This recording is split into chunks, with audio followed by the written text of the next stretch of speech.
Assalamualaikum warahmatullahi wabarakatuh. Bapak Ibu para jemaat yang masih berada di rumah, mari kita silakan kembali ke masjid. Bila kita lanjutkan pengajian kita, muzakarah kita yang melaksanakan khutbah Al-Khamil Musafir Idris. Sekali lagi kepada para jemaat yang masih berada di rumah, ibu-ibu mari kita silakan kembali ke masjid. Dan kita lanjutkan pengajian kita, muzakarah kita yang melaksanakan Al-Khamil Musafir Idris. Terima kasih. Assalamualaikum warahmatullahi wabarakatuh.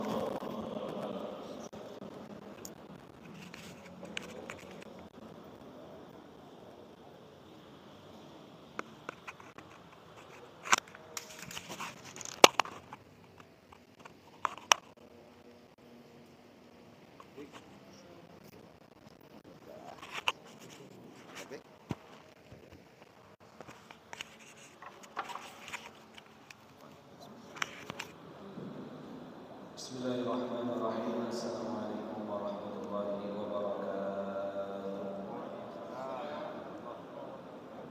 Alhamdulillah wassalatu wassalamu ala sayyidina Muhammadin wa ala alihi wa sahbihi ajma'in. Amma ba'd. Bapak-bapak, ibu-ibu yang dimuliakan Allah Subhanahu wa taala. Bersyukur kepada Allah Subhanahu wa taala pada malam hari ini kita diberikan kesempatan oleh Allah Subhanahu wa taala untuk kembali lagi duduk di majelis hadis Nabi Muhammad sallallahu alaihi wasallam. Kita sama-sama berdoa kepada Allah Subhanahu wa taala semoga kita semua yang hadir kembali dimanjakan umur Allah Subhanahu wa taala, dimurahkan rezeki Allah Subhanahu wa taala, hajat-hajat kita dipercepat sama Allah Subhanahu wa taala, dimurahkan Allah Subhanahu wa taala, keturunan dan keluarga kita dijadikan saleh dan saleh, dan kita meninggal dalam kondisi husnul khatimah.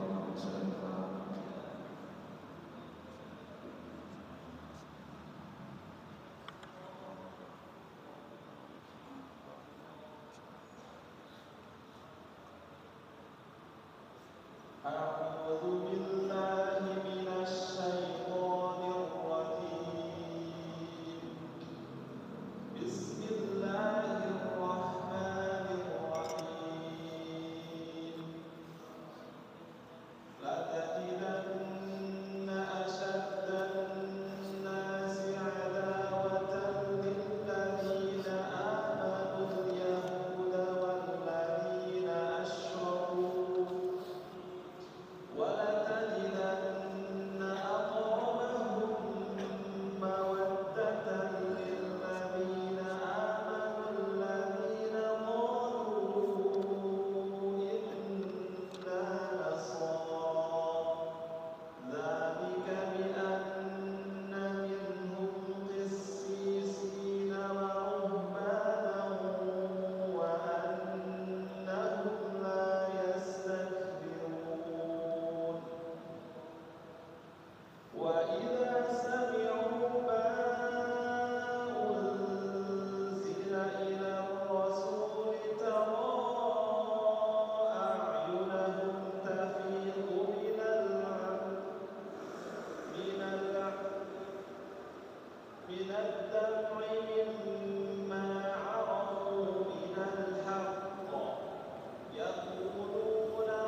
sebelum Allah merubah orang yang diberikan nasihat, maka Allah akan merubah pertama kali orang yang memberikan nasihat. Imam Syafi'i rahimahullah ta'ala beliau mengatakan, seandainya di dalam Al-Quran cuma ada surah Al-Asr, maka sudah cukup Al-Quran. Allah katakan di dalam Al-Quran, wal asr, demi waktu, demi masa. Karena waktu ini sangat berharga, menjadi modal kita untuk hidup di dunia. Ketika orang berniaga, bermuamalah, berjualan, ketika modalnya sudah habis, kadang-kadang dia tidak bisa melanjutkan muamalah yang lagi, jual belinya, karena modalnya sudah habis. Begitu juga ketika sudah masa waktunya sudah habis, gak bisa lagi seseorang ini beribadah. Maka umur dan waktu adalah modal kita tinggal di dunia. Innal insana lafi khusr. Orang yang tinggal di dunia ini dalam kondisi semuanya rugi total. Illal ladzina amanu, kecuali mereka yang beriman, wa amilus shalihat, beramal saleh, wa tawassaw bil haqq wa tawassaw bis sabr, saling memberikan nasihat kebenaran dan nasihat untuk saling sabar. 3 syaratnya: iman, beramal saleh, dan saling nasihat. Memberikan nasihat itu sebuah perintah Allah yang sangat penting. Jangan sampai kita menghentikan nasihat ini. Seringkali orang tua, seorang guru, seorang wali yang menjadi tanggungan kepemimpinan merasa putus asa memberikan nasihat terhadap keluarganya. Karena syaitan itu paling senang melihat orang itu bubar, berhenti dalam ibadah. Ketika seseorang mau ibadah, syaitan itu berusaha agar dia berhenti ibadah itu, tidak sampai dalam dunia. Maka setiap orang mau memberikan nasihat kepada orang lain, itu sebuah ibadah. Terkadang didudukin hatinya sama syaitan.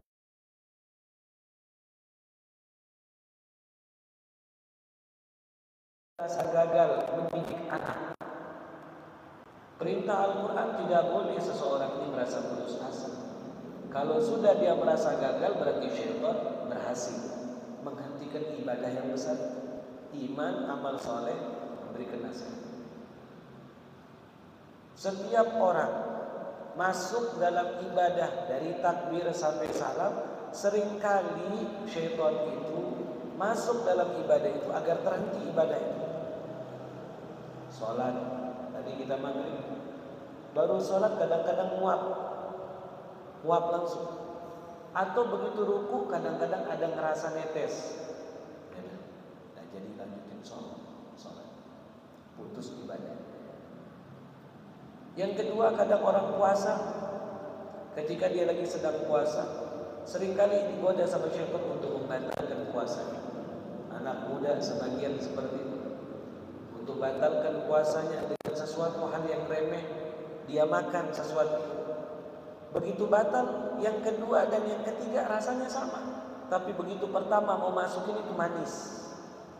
Agar kenapa? Batal ibadah. Jadi, begitu juga dalam rumah tangga. Seringkali syaitan ini buat seseorang ini mau putus dalam rumah tangganya. Seorang perempuan bilang, kenapa saya dikekang sekarang? Dulu saya boleh bebas, nggak perlu izin keluar kemana-mana. Sekarang saya dikekang-kekang, harus izin sekarang. Dan lakinya pun putus asa, merasa ketika dia dalam ibadah, kok enakan saya sebelum nikah. Dihadirkan, didatangkan. Intinya setiap orang di dalam ibadah, syaitan membuat orang gagal di dalam ibadah itu. Dikerjakan ibadah itu sampai salam. Jangan ruku, berhenti. Jangan sujud, berhenti. Jangan i'tidal, berhenti. Ini hanya permisalan saja. Setiap orang seperti itu, Contoh hijrah. Hijrah itu berpindah. Ketika Rasul menuju Mekah dari Madinah, dari Mekah menuju Madinah, hijrah, Rasul mengatakan la hijrata ba'dal yaum. Tidak ada hijrah lagi setelah hari ini. Enggak ada yang disebut hijrah lagi, kecuali kata Rasul, orang berpindah sifatnya, berpindah akhlaknya, berpindah adabnya dari yang buruk menuju baik, ini hijrah. Dapat pahala hijrah itu ke dalam dirinya. Ketika orang hijrah, seringkali temannya menjauhi dia. Jangan sedih seseorang kalau nggak punya teman. Justru dia harus sedih kalau punya banyak teman, satu pun nggak ada yang mengingatkan dia kepada Allah. Percuma banyak saja teman. Jangan sedih nggak punya teman. Yang sedih kalau punya banyak teman, satu pun nggak ada yang mengingatkan kita kepada Allah. Itu yang sedih. Maka kadangkala ketika dia taubat nasuha, seringkali dimasukin sama syaitan. Apa kata syaitan? Mengatakan, kok begitu saya taubat rezeki saya tambah seret. Ini mau dibuat gagal dalam ibadah hijrahnya. Kok dulu begitu saya jarang sholat, lancar aja rezekinya. Ini syaitan sengaja membuat orang masuk ke dalam ibadahnya menjadi rusak. Maka harus kita tahu bagaimana perbuatan syaitan. Salah satunya nasihat. Orang tua memberi nasihat kepada anaknya. Walaupun anak itu sekarang gak dengar, jangan berhenti memberikan nasihat. Guru kepada muridnya, ngeliat ya Allah, ini anak Masya Allah nakal ini minta ampun. Karena di sekolah yang terkenal cuma 2 orang. Orang yang paling pintar sama orang yang nakal. Itu yang paling dikenal sama guru. Seringkali udah usah. Seringkali seperti itu. Maka nasihat ini ibadah yang besar. Dan menjadi sebuah jembatan kita menuju ibadah yang besar itu, walaupun kita tidak mengerjakan ibadah itu. Bukan berarti Bapak Ibu ada ibadah besar, bukan berarti suatu ibadah besar yang tidak bisa kita kerjakan lalu pahalanya hilang, tidak bisa sampai kepada kita. Jawabannya tetap bisa. Bukan berarti ibadah yang besar lalu kita tidak bisa mengerjakannya, lalu ibadah itu pahalanya tidak bisa dicatat kepada kita. Jawabannya tetap bisa. Ibu-ibu bertanya, Pak Ustaz, besok ini kan hari Senin, besok hari Selasa, Senin sama Selasa hari Tasua sama hari Asyura, kan besar tuh pahalanya orang puasa. Sedangkan saya lagi halangan, datang bulan, gak bisa puasa. Apakah otomatis pahalanya hilang kepada saya, gak bisa datang kepada saya? Jawabannya tetap bisa. Bapak-bapak, kakek-kakek nanya, Pak Ustaz, saya ingin menghafal Quran, hafalannya, fadilahnya besar sekali. Orang yang hafal Quran dapat mahkota di hari kiamat, orang tuanya. Apakah pahala yang besar itu bisa datang kepada kita? Jawabannya tetap bisa, walaupun kita tidak mengerjakan hal tersebut. Bagaimana caranya? Dijelaskan di dalam hadis. Ada seorang sahabat Nabi Muhammad SAW ingin ikut berperang, berperang. Begitu sudah siap pedangnya, begitu sudah siap kudanya, begitu sudah siap perlengkapannya, besok mau pagi mau perang, datanglah seorang sahabat yang lain, tidak punya pedang, tidak punya kuda. Rasul bilang, udah habis dibagikan, engkau tinggal saja di rumah. Karena orang yang tidak ikut perang cuma 4 kategori saja: perempuan, anak kecil, sakit, dan orang tua. Dan yang kelima, ini tergantung perintah Rasul, orang yang menjaga di kota Madinah, orang yang ditentukan. 4, anak kecil, perempuan, orang sakit, uzur maksud, dan orang tua. Yang kelima, itu orang yang ditentukan sama Rasul ngejagain di kota ini, dia sehat. Datang sahabat Nabi, ya Rasulullah, saya kepingin ikut, tapi saya tidak punya sesuatu. Kata Rasul bilang, jangan kamu ikut. Tidak ada sesuatu, sudah habis kudanya, sudah habis pedangnya, tidak ada perlengkapan, tidak ada persenjataan, diam saja. Tiba-tiba yang tadi datang bilang sama Rasul, ya Rasulullah, ibunda saya sedang sakit, saya harus jaga. Kata Rasul, kasih perlengkapan kau kepada si fulan yang tadi, maka engkau akan memperoleh pahala yang sama. Ternyata dia tidak hadir, dia tidak ikut dalam ibadah tersebut, tapi bisa mendapatkan pahala yang sama apabila kita menjadi jembatan perantara orang tersebut agar mudah sampai dalam ibadah tersebut. Kakek yang bertanya tadi ingin menghafal Quran, mendapatkan keutamaan Al-Quran, tanpa dia sadari anaknya diantar, cucunya diantar ke TPQ sore siang. Begitu udah 4 tahun, anaknya dan cucunya dapat ijazah. Begitu setoran terakhir, maka bukan anak itu saja yang ditulis pahalanya, kakeknya juga ditulis pahalanya, karena kakeknya yang nganterin. Tanpa kakeknya, anak dan cucu itu nggak bisa datang ke tempat itu. Siapapun yang menjadi jembatan kebaikan, maka kebaikan orang itu akan datang kepada diri. Dan siapapun orang yang menjadi jembatan keburukan buat orang lain, maka keburukannya pun akan datang kepada dia, walaupun dia tidak hadir dalam keburukan itu. Jelas apa tidak? Maka ini nasihat. Ada beberapa hal yang orang tua baru tahu begitu dia tua, karena dia melewati fase-fase hidupnya tidak enak, lalu dia berubah orang tua ini. Maka dia didik anaknya benar-benar supaya tidak gagal seperti dia. Dia terus ngasih nasihat. Jelas? Dia terus kasih nasihat. Anak ini jadi, walaupun amalnya orang tua ini tidak sama orang anak tersebut, jauh, tapi sebab nasihat dan usaha orang tua ini, maka orang tuanya pun tetap mendapatkan hal. Tapi kalau orang tua diem, maka anak itu akan terdidik dengan temannya bermain. Siapa yang didik dia? Temannya bermain.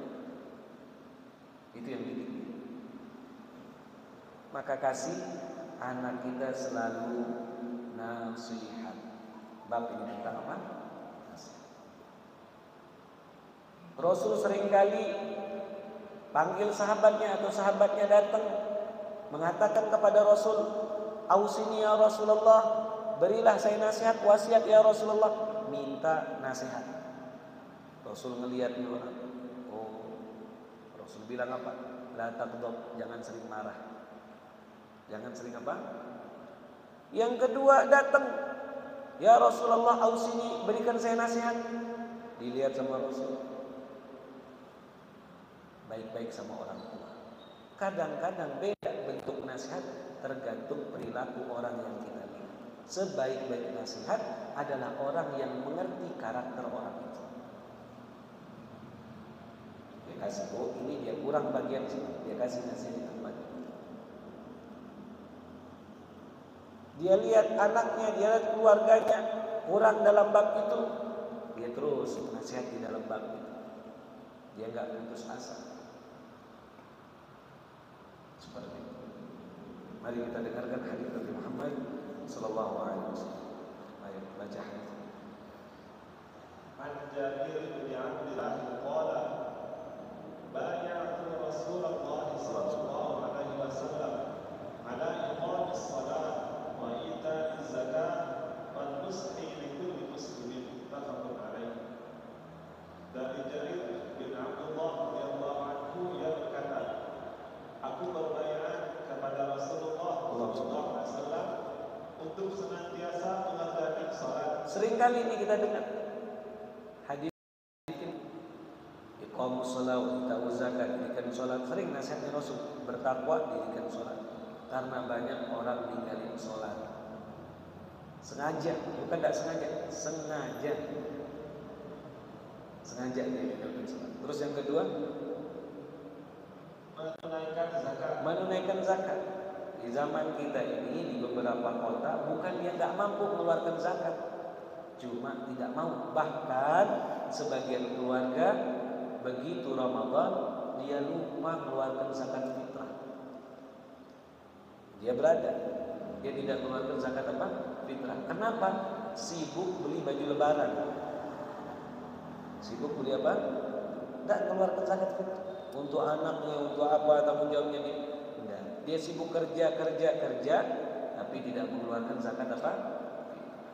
Sehingga syariatnya Nabi Muhammad SAW menjadi cuma bahan sesekali.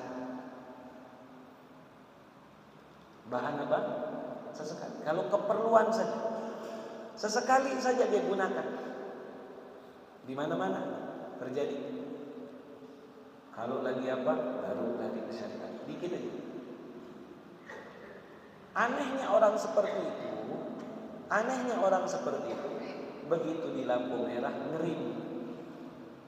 Di lampu merah apa? Ngerim. Begitu lihat merah ngerim. Ditanya, Pak, kenapa Bapak ngerim? Lampu merah. Lu lampu merah nggak ada dalilnya nyuruh ngerim. Dia taat. Begitu dalam syariat dia nggak mau taat. Yang ada dalil. Dia lebih bagus, lebih takut terhadap aturan yang di dunia ketimbang aturan syariat yang melarang. Begitu diatur oleh syariat, dia mulai bertanya-tanya. Saya mau tanya tuan guru yang lain dah. Dia tanya ke tuan guru yang lain, jawabannya sama seperti tuan guru yang pertama. Dia cari lagi tuan guru yang ketiga, sampai keempat, kelima, keenam, ketujuh. Begitu ketemu tuan guru yang tuan guruan, sesuai jawaban dia. Ini tuan guru betul. Dia bukan mau cari jawaban, dia mau cari pembenaran jawaban dia. Jelas apa tidak? Kalau kita udah dengar satu syariat tadi, dijalani. Oh, tahu ini dilarangan. Jangan tanya lagi di sini, sama saja jawabannya nanti. Tetap dah, kayaknya ada di pendapat yang ada jelas. Dan anehnya itu aja yang dipegang terus. Turun temurun itu aja yang dipegang terus. Kata tuan guru itu kan yang rame, yang ada di kitab udah jelas-jelas nggak mau dipegang. Udah ini yang betul.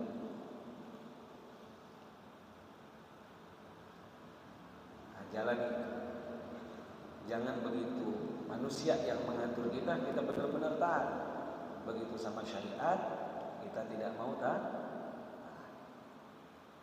Terus apa kata Rasul? Dirikan salat. Yang kedua apa? Menunaikan zakat. Terus yang ketiga? Dan memberi nasihat kepada sesama muslim. Memberi nasihat. Ini nasihat. Bayat tuh saya berbaiat sama Rasul. Siapa ini? Jarir bin Abdullah. Dia berbaiat sama Nabi. Rasul pesan sama dia, ingat 3 hal. Jangan tinggalkan dalam hidup. Dirikan salat, zakat, tetap kasih nasihat sama orang muslim. Karena orang yang memberi nasihat akan kembali nasihat itu ke dalam dirinya. Kalau orang yang itu ngerjain dia dapat pahala, maka orang paling beruntung orang yang memberikan nasihat. Dia kerjakan dan tidak kerjakan, orang itu ngerjakan dia tetap aja dapat pahala. Ngeluarin nasihat itu aja udah pahala. Seperti seorang imam mengatakan luruskan shaf, walaupun shaf sudah lurus, mengeluarkan kata meluruskan shaf itu pahala. Walaupun sudah dia melihat apa? Sudah lurus shaf. Memberi nasihat. Walaupun kepada orang baik, walaupun kepada orang udah kita lihat udah baik, kasih nasihat.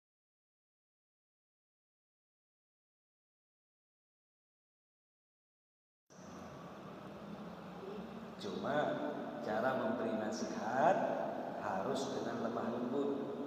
Jangan kita memberikan nasihat dengan cara yang tidak sopan. Bagaimana caranya? Kita nasihati orang di depan orang. Maksudnya apa? Kata Imam Syafi'i, kalau ada orang yang tegur engkau kasih nasihat di depan orang, itu bukan nasihat, tapi dia mau memalukan engkau. Tapi kalau yang benar-benar di belakang orang dia bawa engkau jangan begini, jangan begitu, itu benar orang menasihati engkau. Itu katanya Imam Syafi'i. Jadi kalau di depan orang mau mempermalukan orang, jelas? Dengan jelas dia sebut di depan halayak ramai, jangan seperti si fulan. Itu dia begini. Tapi kalau pribadi dia kasih nasihat, itu benar dia mau kasih apa? Nasihat. Terus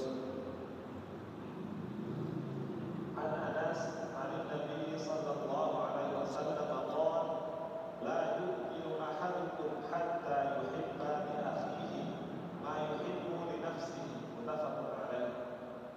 Dari Anas radhiyallahu anhu dari Nabi sallallahu alaihi wasallam, beliau bersabda, salah satu sahabat yang dapat nasihat Rasul ini Anas. Rasul bilang kepada Anas, wahai Anas, kerjakan 3 hal, jangan pernah tinggalkan. Yang pertama, tebar salam kepada semua orang. Apa kata Rasul? Ya zulu umrah, maka Allah akan memanjangkan umur engkau. Makanya Anas kalau melihat orang muslim dikenal tidak dikenal, assalamualaikum. Orang sering tebar salam, panjang umur. Jelas? Yang kedua apa kata Rasul? Masuk rumah suruh memberi salam. Kenapa? Akan turun keberkahan di dalam rumah tersebut. Banyak seorang bapak karena udah biasa masuk rumah, masuknya biasa saja. Nanti kita perhatikan, pulang kita sholat isya, masuknya biasa saja. Setiap masuk ke rumah pakai salam, maka turun keberkahan sakinah itu dalam rumah. Yang ketiga, jangan pernah tinggalkan sholat duha. 3 itu nasihat Rasul kepada Anas. Salam kepada semua orang, panjang umur. Yang kedua apa? Salam masuk rumah, turunkan keberkahan. Sholat duha memperlancar rezeki. Makanya salah satu sahabat Nabi yang paling kaya raya yaitu siapa? Salah satunya Anas bin Malik. Selain Abdurrahman bin Auf, dia punya kebun yang lain setahun panen sekali, dia setahun 2 kali. Punyanya Anas bin Malik. Setiap dia beli kebun, panen berapa kali? 2 kali. Yang tadi setahun sekali dibayar sama dia setahun 2 kali. Sampai dia pernah sholat di satu kebun, hujannya turun untuk dia saja di kebun itu. Itu Anas bin Malik berkah.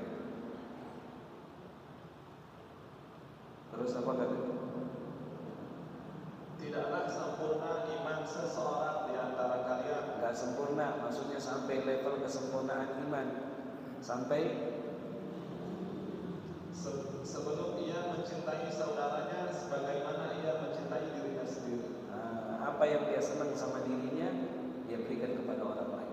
Walaupun orang lain tidak memberikan kepada dirinya.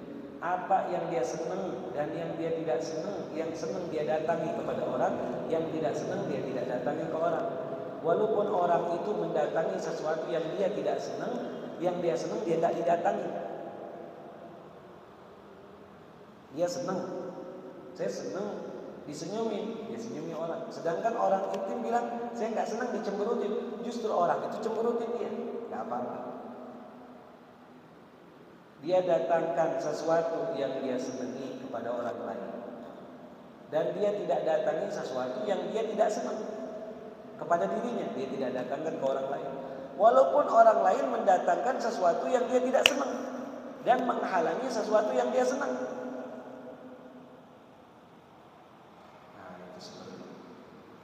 Tinggal kita lihat apa yang kita senang, kita berikan orang lain.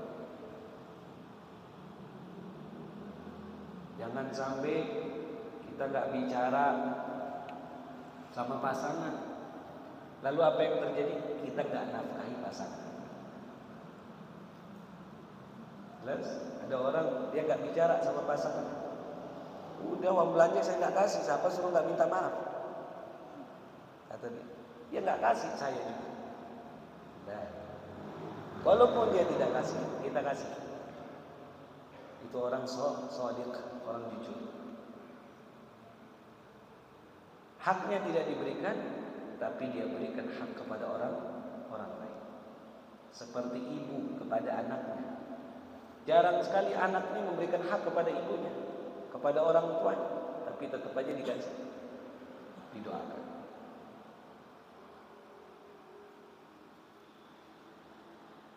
Rasulullah SAW didatangi oleh seseorang, diminta sesuatu dalam bimbingan Nabi Muhammad SAW, diberikan sama Rasul.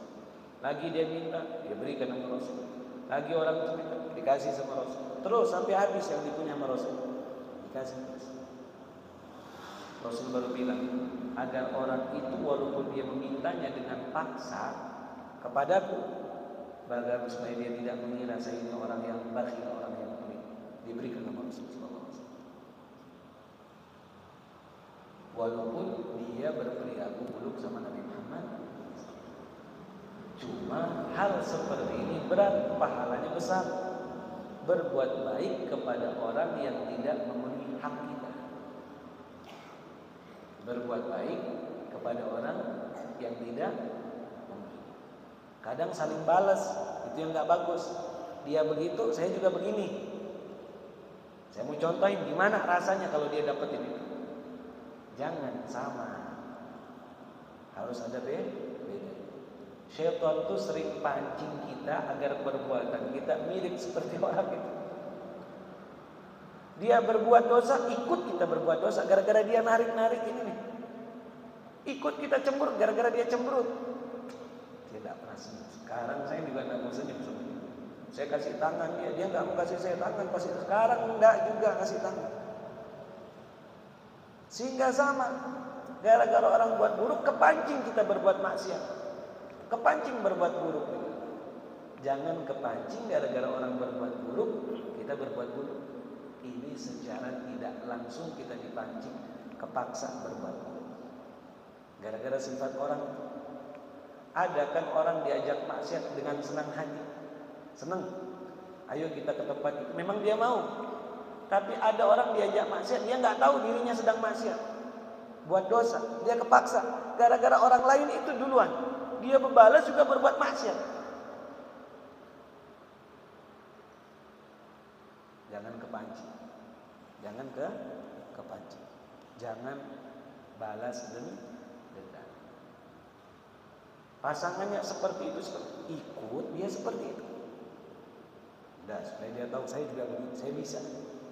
Enggak. Jangan seperti itu. Jadi orang yang musamahah, terus bab beda. Baik, udah bisa. Baik, silakan menit Bapak karena udah babnya berbeda. Persilakan kepada Bapak, Ibu-ibu bagi yang mau bertanya. Tapi sebelum pertanyaan, saya ingatkan kepada Bapak Ibu besok Senin sama Selasa puasa sunat. Puasa namanya puasa Tasu'a. Nawaitu shawma qadin an ada'i sunnati Tasu'a. Nawaitu shawma qadin an ada'i sunnati Asyura. Saya niat puasa Tasu'a, puasa Asyura. Tapi bagus niatkan qadha. Niatkan qadha puasa yang dulu.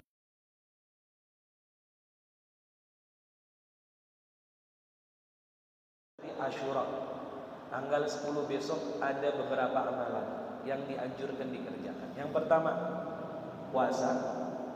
Yang kedua di hari Asyura disebut namanya Idul Aitam, hari raya anak yatim. Hari raya apa?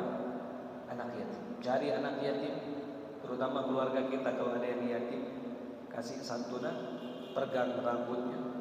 Anak yatim yang belum balik, jangan yang udah balik nggak ada rambutnya. Suami saya yatim Pak Ustaz. Jelas suami saya apa? Yatim. Jelas apa tidak? Anak ya yatim. Yang ketiga pesan kami, ini amalan dari Al-Habib Salim Asy'ari, guru kami, termasuk gurunya Al-Habib Umar bin Habib. Dianjurkan bagi setiap pasang suami, bapak untuk anaknya, bapak untuk istrinya, melebihkan uang belanja kepada istrinya hari Asyura. Melebihkan apa? Uang belanja. Hari itu saja. Besoknya enggak lagi. Jelas. Siapapun yang melebihkan uang belanja, maka Allah akan lebihkan rezekinya selama setahun. Jelas? Hari Asyura. Banyak kejadian di hari Asyura ini. Termasuk Nabi Musa alaihissalam dari kejaran Fir'aun selamat. Termasuk turunnya Nabi Adam hari Asyura. Termasuk transitnya kapal Nabi Nuh, keluarnya Nabi Yunus dari perut ikan hari Asyura. Banyak hari Asyura di kejadian-kejadian. Maka kita dianjurkan banyak-banyak berbuat amal saleh. Termasuk yaitu berbuat baik kepada anak dan istri. Lebihkan uang belanja. Lebihkan apa? Uang belanja. Besok hari Rabu dia nagih, tidak habis. Dah Asyura lagi, tagihan dia mau Asyura terus. Lazimnya amalan. Persilakan kepada Bapak, Ibu bagi yang mau bertanya. Ada pertanyaan? Persilakan.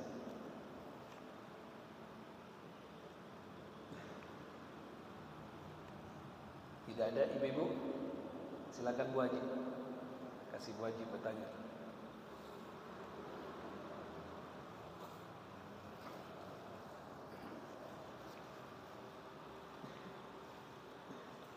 Gigi puasa.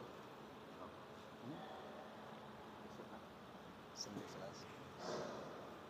Bismillahirrahmanirrahim. Bismillahirrahmanirrahim. Assalamualaikum warahmatullahi wabarakatuh. Waalaikumsalam. Oke, sehat? Alhamdulillah sehat. Yang tanya, Silakan. apa kelebihannya orang yang berpuasa pada bulan Muharram dari tanggal 1 sampai 10 sekian hari? Banyak kelebihannya. Ibadahnya menjadi berlipat. Orang yang sedang berpuasa, ibadahnya tidak sama dengan ibadah orang yang berpuasa. Yang kedua, orang yang puasa Asyura dosanya selama setahun diampunkan sama Allah. Sehari aja puasa, dosanya berapa? Setahun. Kita kan tahu diri kita ini banyak dosa. Yang kenal diri kita cuma diri kita saja. Orang lain tidak tahu diri kita.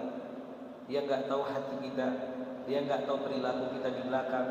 Ada hal-hal yang kita berkhianat sama Allah, bukan di hadapan manusia lain, tapi memang berkhianat sama Allah di hadapan Allah berdua sama Allah. Tidak ada orang tahu. Nah, ini salah satunya cara menutupinya, cara menghancurkan dosa itu, puasa di hari Asyura. Jelas? Besar sekali. Jangan sampai kita tak puasa besok di hari apa? Asyura. Kasih tahu keluarganya, bagi yang mampu ya, jangan dipaksa. Bagi yang mampu untuk puasa. Jelas? Ada pertanyaan lagi? Silakan Pak. Assalamualaikum warahmatullahi wabarakatuh.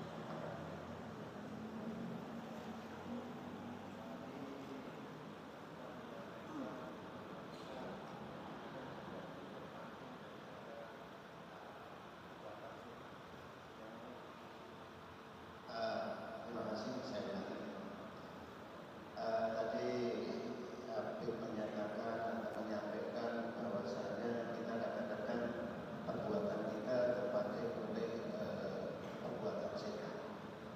Pertanyaan saya begini, saya sering pulang dari masjid menuju rumah itu ketemu seseorang yang jalan kaki.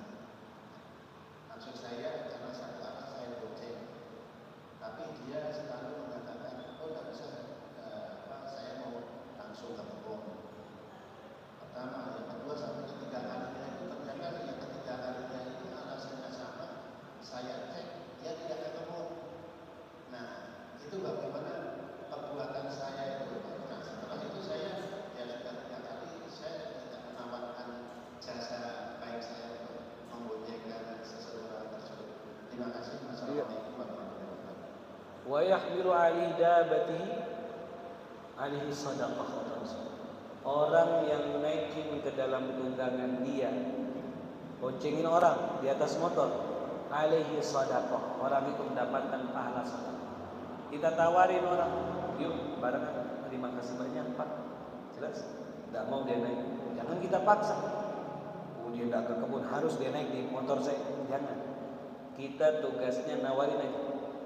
Nawarin terus, sudah kalau dia nggak mau, jangan ditawarin lagi. Cukup kita tawarin, Pak, mau ikut apa enggak? Jalan saja.